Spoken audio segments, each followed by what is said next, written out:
வீட்டை நம்ம என்னதான் சுத்தமாக வச்சுக்கிட்டாலும் விடாபிடியான உப்பு கரையை பார்க்கும்போது நமக்கு ஒரு சில நேரம் என்னடா சுத்தமாக வச்சுருக்கோன்னு தோணுதா செய்யும். கடந்த 2 வருஷமாக இந்த ப்ராடக்டை யூஸ் பண்ணிட்டு ரிவ்யூ கொடுக்குறேன். பல வருட படிஞ்ச உப்பு கரையை கூட 2 நிமிஷத்தில் சுத்தம் பண்ணிடும். பாத்ரூம் கதவு, பாத்ரூம் கிட்ட இருக்க டைல்ஸ், பாத்ரூம்குள்ளே இருக்க டைல்ஸ்னு எதை வேணாலும் க்ளீன் பண்ணிக்கலாம்.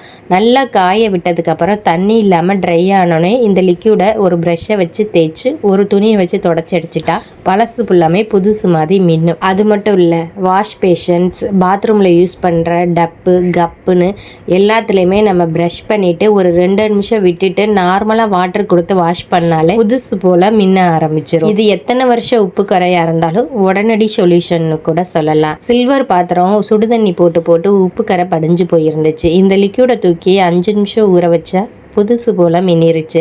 ஷிங்க்குக்கு பக்கத்தில் இருக்க கடப்பாக்கல் டைல்ஸில் கூட உப்பு கரை பிடிச்சிருந்துச்சு.